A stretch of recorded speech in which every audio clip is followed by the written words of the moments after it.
우리 옆 사람과 함께 인사를 좀 나누시다. 주님의 이름으로 축복합니다 라고 인사하세요.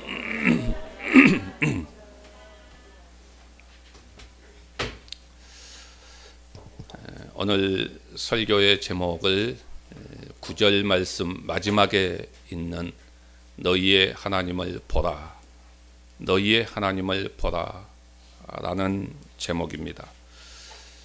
오늘 말씀의 최종 결론이기 때문입니다. 그리고 제가 전하고자 하는 설교의 가장 핵심적인 내용입니다. 너희의 하나님을 보라. 너희의 하나님을 주목해서 보라는 것입니다. 왜? 무엇 때문에 하나님을 보라고 말하고 있는지 주목해서 보시기를 바랍니다. 우리는 이사야 40장 1절에서부터 11절 말씀까지를 살펴보면서 신약 성경의 가장 큰 주제라고 할 수 있는 복음의 내용이 예언의 형태로 서술되어 있는 것을 보았습니다. 우리의 노역은 끝났고 우리는 죄 사함을 받았고 우리가 받아야 할 형벌보다도 더 큰 축복을 주신다는 선언이었습니다. 이것을 위해 여호와의 길을 예비하고 이 복음의 내용을 전하라는 것이었습니다. 하나님께서 이사야 선지자를 통해서 이 예언의 말씀을 주신 이유는 포로가 되어서 바벨론으로 끌려갈 백성들을 위로하고 그들에게 귀환을 보장해 주려는 것이 제1차적인 목적입니다. 그러나 이 목적보다도 더 큰 목적이 있었는데 그것은 크고 강력한 구원과 해방이 예수 그리스도를 통해서 온 세상에 임한다는 것을 선언하는 것입니다. 그리고 이 모든 것들이 우리 가운데 어떻게 이루어질 것인가에 대해서 설명하지요. 예수 그리스도가 이 땅에 오셔야 한다는 것입니다. 우리는 그가 오시는 길을 예비하기 위해서 새 대로를 닦아야 합니다. 골짜기가 더두어져야 되지요. 산과 언덕들이 낮아져야 합니다. 이 예언은 800년 후 우리의 구주 되신 예수 그리스도의 출생과 삶과 죽음과 부활을 통해서 세세하게 전부 성취되었습니다. 이것이 우리가 지금까지 살펴본 이사야 40장 1절에서부터 11절 말씀까지의 내용입니다. 자, 이제 본문인 12절부터 좀 더 한 발짝 나아가서 새로운 형태의 내용을 우리 가운데 소개하고 있습니다. 이 놀라운 메시지를 우리가 듣기만 하는 것이 아니라 믿을 수 있도록 돕고자 합니다. 믿을 수 있도록 돕는 것입니다. 왜 그러느냐? 사실 인간이 하나님의 말씀을 믿고 받아들인다라고 하는 것은 결코 쉬운 일은 아닙니다. 굉장히 어려운 일입니다. 자, 구약 성경으로 가서 볼까요? 믿음의 조상이라고 했던 아브라함조차도 하나님께서 아들을 주신다라고 말씀하셨을 때 그들은 처음에 믿지 못했습니다. 실제로 믿지 못하고 자기의 방법대로 이스마엘을 낳습니다. 하나님의 말씀을 쉽게 믿을 수 없었어요. 열국의 어머니라고 하는 사라는 이 말씀을 할 때에 피식 웃었습니다. 말이 안 된다는 것이죠. 롯의 사위들은 하나님의 말씀을 농담으로 여겼습니다. 이것이 신약 성경으로 와서 봐도 대부분의 사람들은 동일한 현상을 보여줍니다.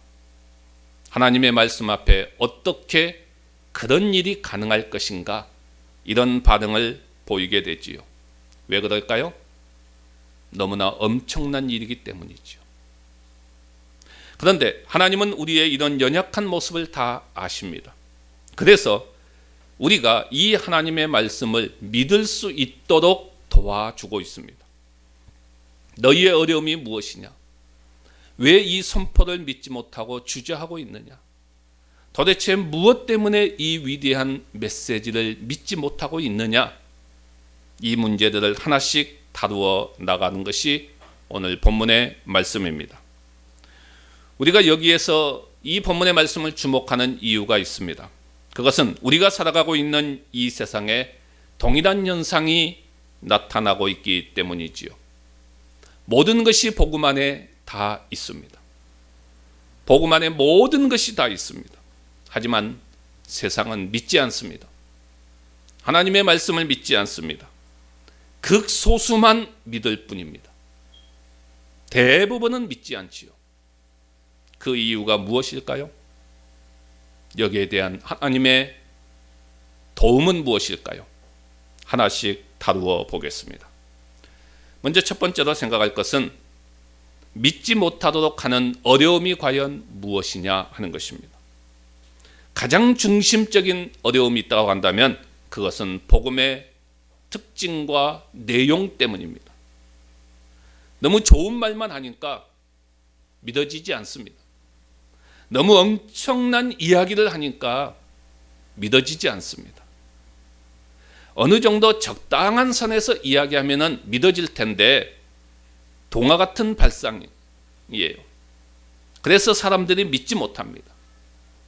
자, 그렇다면 복음이 사람들에게 왜 이렇게 믿지 못하도록 신빙성이 없어 보이는 이유가 도대체 무엇일까요? 이것은 한마디로 말하면 하나님의 존재와 특징에 대한 진리를 바로 이해하지 못하기 때문입니다. 다시 말해서 하나님에 대한 오해 때문입니다. 하나님을 정확히 알지 못하고 하나님에 대한 오해 때문에 이 복음의 내용을 믿지 못합니다. 하나님의 말씀을 믿지 못합니다. 그러면 어떻게 하나님에 대한 오해가 생길까요? 사람들은 모든 일에 있어서 출발점이 어디냐면은 자기 자신입니다. 자기 자신이 기준입니다. 자신의 판단과 자신의 평가를 출발점으로 삼습니다. 자기 문제로부터 출발합니다. 내가 어떤 문제에 당면했을 때 내가 이 문제를 어떻게 해결할 것인가 하는 이 문제로부터 사람들은 출발합니다. 언제나 사람들은 자기 중심적입니다. 근데 가장 치명적인 것은 하나님에 대해서도 이런 기준을 들이댄다는 것입니다. 내 기준과 내 판단을 가지고 하나님을 판단합니다. 그러다 보니 하나님이 내 범주에 들어와 있지 않으면, 내 범주에 맞지 않으면 하나님을 믿을 수 없다고 말해버립니다. 하나님조차도 내 범주 안에 갇혀 있어야 되고, 하나님조차도 나의 생각과 나의 이해의 범위 안에 갇혀져 있어야 된다는 거예요. 이렇게 하나님에 대해서 오해하고, 그리고 이 하나님의 말씀이 내 생각을 벗어나고 내 이해를 벗어날 때에 사람들은 복음을 거부해 버립니다. 믿지 않습니다. 지극히 이성적이죠. 하나님에 대한 전적인 오해입니다. 사실 우리의 믿음을 가로막고 있는 모든 어려움은 결국 한 가지 공통된 원인으로 귀결됩니다. 그것이 무엇이냐? 하나님에 대한 무지입니다. 하나님에 대한 무지죠. 그가 누구시며, 그가 어떤 분이시며, 어떤 일을 하셨는가 모릅니다. 그래서 성경이 끊임없이 우리에게 요구하고 있는 것이 무엇입니까? 하나님을 알라는 것이죠. 하나님을 알라는 것입니다. 하나님도 자신을 알려주시기 위해서 우리에게 성경을 주셨습니다. 우리는 그 성경을 통해서 하나님을 아는 것이죠. 이토록 하나님에 대한 무지, 하나님에 대한 오해, 이런 것들로 인해서 우리는 복음의 내용을 믿지 못하게 합니다. 자, 그러면 두 번째로 생각할 것은 여기에 대한 하나님의 답변은 무엇이냐 하는 것이죠. 한마디로 말하면 너희의 하나님을 보라, 이겁니다. 하나님의 답변입니다. 너희의 하나님을 보라. 하나님을 정확하게 똑바로 집중해서 보라는 것입니다. 사람들은 항상 모든 것을 자신에게서 출발하지만은 성경은 항상 모든 출발점이 하나님입니다. 이사야의 말을 들어봅시다. 오늘 12절의 말씀을 어떻게 시작하고 있습니까? 누가 손바닥으로 바닷물을 헤아렸으며. 이사야는 지금 누구에 대해 이야기하고 있습니까? 하나님에 대해 이야기하고 있습니다. 하나님으로부터 출발합니다. 성경은 언제나 하나님으로부터 출발하죠. 성경의 맨 처음 창세기 1장 1절은 어떻게 시작하고 있습니까? 태초에 하나님이 천지를 창조하시고 하나님으로부터 출발합니다. 사람들은 모두 자신의 필요에 집중합니다. 자신의 바람에 관심을 갖습니다. 항상 우리 자신에게서 출발합니다. 모든 생각이 자기 중심으로 뱅뱅 돕니다. 자신이야말로 우주의 중심이라고 생각합니다. 그런데 이것이 가장 치명적인 것입니다. 우리는 하나님으로부터 모든 것이 출발해야 됩니다. 이사야 선지자는 오늘 본문에서 우리를 하나님과 대면시켜주고 있습니다. 무엇 때문에 하나님을 대면시켜줄까요? 이 하나님을 보라는 것이죠. 이 하나님을 보고 이 하나님이 어떤 분인가를 알고 이 하나님으로부터 출발하라는 것입니다. 이 하나님으로부터 출발하면 못 믿을 게 없다는 것입니다. 여러분, 하나님이 우리에게 성경을 주신 목적이 무엇입니까? 하나님을 알아가도록 하기 위함입니다. 하나님을 알고 하나님을 통해서 우리의 실상을 알고 나의 필요를 알고 하나님이 나를 위해서 어떤 일을 하셨는가를 알라는 것이죠. 하나님을 통해서 내가 누구이고 내가 어떤 존재인가를 알라는 것입니다. 하나님에 대해서 대충 알고 뻔하게 생각하는 것만큼 무섭고 비극적인 결과는 없습니다. 그런데 우리는 이 잘못을 너무너무나도 쉽게 범하고 있습니다. 자, 그러면 이사야 선지자는 우리에게 하나님을 보라고 하면서 우리를 어떤 하나님 앞에 세웁니까? 어떤 하나님 앞에 우리를 대면시킵니까? 첫째는 크시고 위대하신 하나님입니다. 크시고 위대하신 하나님. 본문 12절의 말씀을 보십시오. 누가 손바닥으로 바닷물을 헤아렸으며 뼘으로 하늘을 쟀으며 땅의 티끌을 되에 담아 보았으며 접시 저울로 산들을 막대 저울로 언덕들을 달아 보았으랴. 손바닥, 뼘, 대, 접시 저울, 막대 저울, 이것들은 다 당시의 측량 도구들입니다. 이러한 측량 도구들을 가지고 어떻게 피조 세계를, 하나님이 만드신 피조 세계를 측량할 수 있겠느냐 하는 것입니다. 도무지 그럴 수 없다는 것입니다. 그만큼 하나님은 어마어마한 분이시고 그만큼 하나님은 크신 분이시고 그만큼 하나님은 위대하신 분이다. 이걸 지금 말해주고 있는 거예요. 또 15절을 보십시오. 보라, 그에게는 열방이 통에 한 방울 물과 같고 저울의 작은 티끌 같으며 섬들은 떠오르는 먼지 같으리니. 열방, 전 세계 얼마나 큽니까?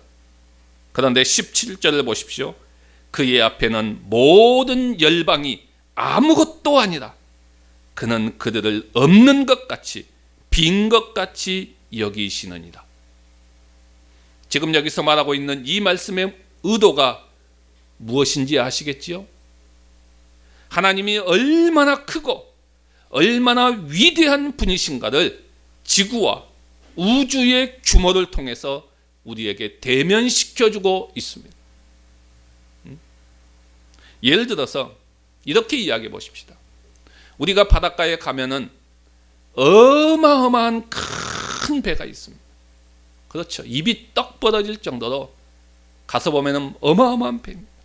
그런데 그 큰 배도 바다 한가운데, 저 멀리 바다 한가운데 가면은 하나의 점에 불과합니다. 점과 같이 보입니다. 개미와 우리와의 관계를 한번 비교해 보십시다. 개미의 눈에는 우리가 보이지 않을 것입니다.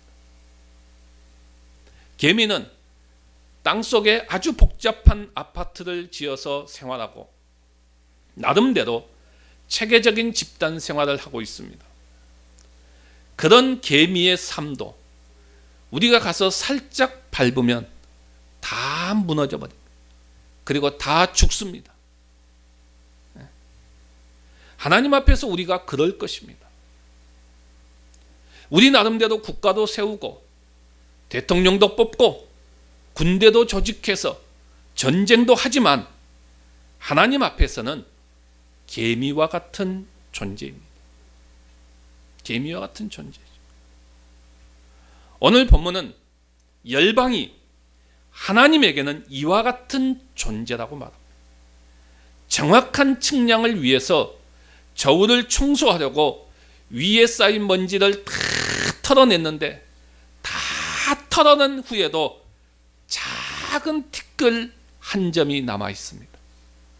하나님 앞에는 열방이 이와 같은 존재라는 것이죠. 통에 담긴 물을 비우려고 다 쏟아 부었는데 다 쏟아 부었다고 생각한 후에도 작은 물방울이 한 방울 남아 있습니다. 하나님 앞에는 열방이 그런 존재라는 것입니다. 통 안에 있는 한 방울의 물에 불과합니다. 저울 위에 티끌 한 점입니다. 우리 하나님이 얼마나 크신 분인지를 지금 말해주고 있습니다. 이사야 선지자는 우리를 그 하나님 앞에 세웁니다. 봐라. 이 하나님을 봐라. 이 하나님이 어떤 분인가를 봐라. 얼마나 크신 분이고 얼마나 위대하신 분인가를 봐라 하면서 우리를 이 하나님 앞에 세웁니다. 이래도 못 믿겠냐? 이 하나님을 주목해서 보라는 것이죠.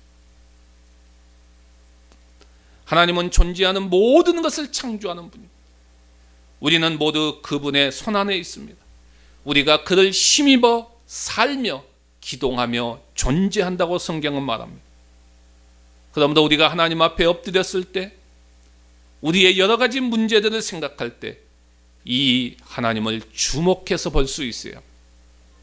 많은 사람들은 이런 하나님에 대해서 믿지 않고 의심하고 왜 하나님 나에게 그렇게 하셨어요? 하면서 불평하고 원망하고 항의하고 불만을 쏟아내고 하나님에 대해서 가볍게 생각합니다. 하지만 여러분, 하나님이 얼마나 크신 분이고 하나님이 얼마나 위대하신 분인가를 안다면 우리는 절대로 그렇게 할 수 없습니다. 두 번째로는 어떤 하나님 앞에 우리를 세웁니까? 지혜로우신 하나님입니다. 본문 13절과 14절입니다. 누가 여호와의 영을 지도하였으며 그의 모사가 되어 그를 가르쳤으랴.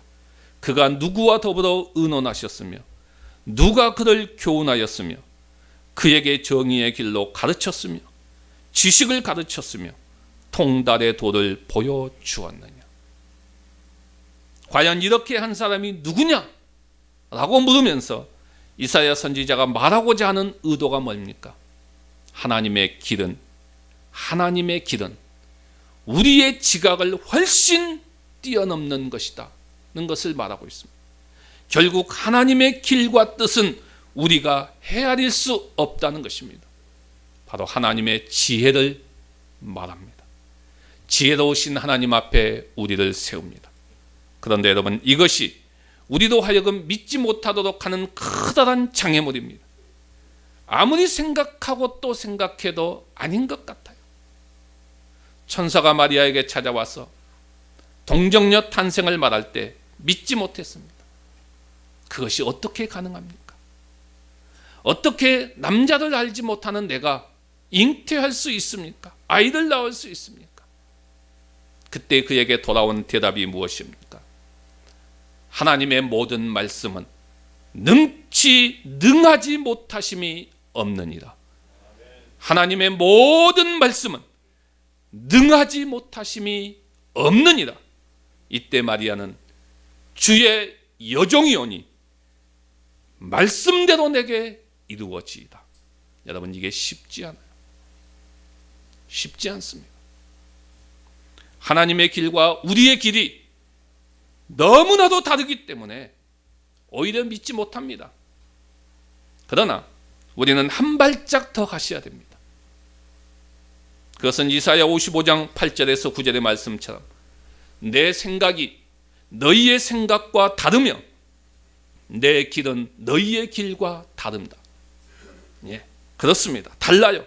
그런데 그 다음 말씀, 다르지만 하늘이 땅보다 높음같이 내 길은 너희의 길보다 높으며 내 생각은 너희의 생각보다 높으니라. 바울이 오늘 본문의 말씀을 로마서 11장에서 인용을 합니다. 그런데 무슨 이야기를 하면서 이 이사야 40장에 있는 말씀을 인용하느냐 하면은 인간과 관련된 하나님의 길을 이야기합니다. 거기서 바울이 고민했던 것이 이겁니다. 하나님은 분명히 이스라엘 백성을 선택했습니다. 하나님이 이스라엘 백성을 선택했으면 이스라엘 백성들이 하나님을 믿어야지요. 그런데 실제적으로 보니까 하나님이 선택한 이스라엘 백성들은 하나님을 믿지 않더라는 것입니다. 오히려 이방인들이 하나님을 더 믿더라는 것입니다. 이걸 도대체 어떻게 이해해야 되느냐? 바울의 이해 속에서 이걸 도대체 어떻게 받아들여야 되고 이게 어떻게 이해가 되어지느냐 하는 것이죠. 어떻게 조화를 이룰 수 있겠느냐 하는 것이죠. 그런데 여기서 모든 내용들을 바울이 검토한 후에 이사야 로마서 11장 마지막 부분에 가서 보면은 한마디로 정리를 합니다. 깊도다 하나님의 지혜와 지식의 풍성함이야. 깊도다 하나님의 지혜와 지식의 풍성함이야. 그렇습니다. 이것이 하나님의 지혜입니다. 우리의 생각과는 전혀 비교할 수 없는, 우리의 지혜로는 전혀 따라갈 수 없는 깊은 하나님의 지혜, 풍성한 하나님의 지식 앞에 우리를 세웁니다. 그 하나님을 보라는 것이죠. 너희들 그 하나님을 봐라. 그 하나님을 보면서도 믿지 못하겠느냐?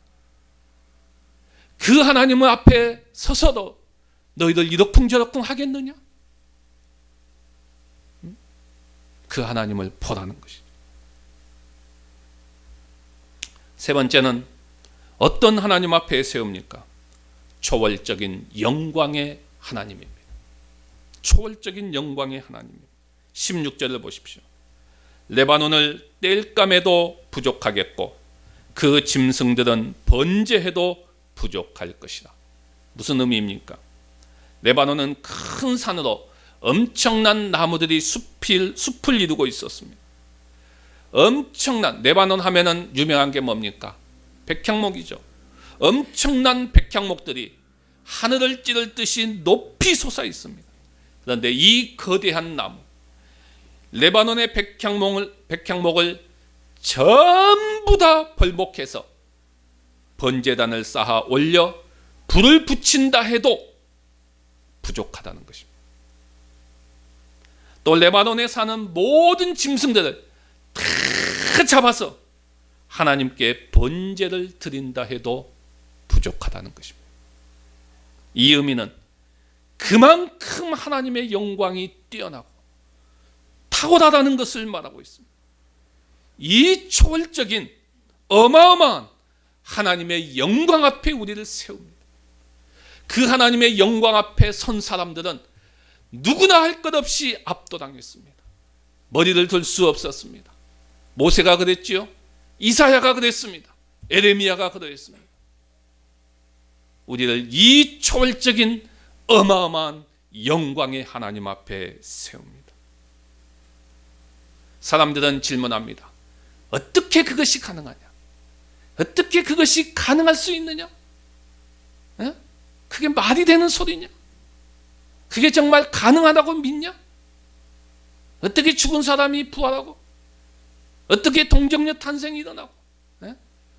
어떻게 신이 인간의 몸으로 오고? 이게 말이 되냐? 묻을 때에 믿지 못하는 자들을 향해 이사야 선지자는 답변은 이것입니다. 이 일을 하시는 주체는 하나님이시다. 하나님을 주목해서 봐라. 우리가 이해할 수 없고 헤아릴 수 없지만은 그분의 엄청난 크시고 위대하신 하나님을 봐라. 그분의 탁월한 지혜를 봐라. 그분의 초월적인 영광의 모습을 봐라. 그분이 가능하게 하신다. 이 하나님을 봐라. 이것입니다. 여러분, 여기서 중요한 사실이 있습니다.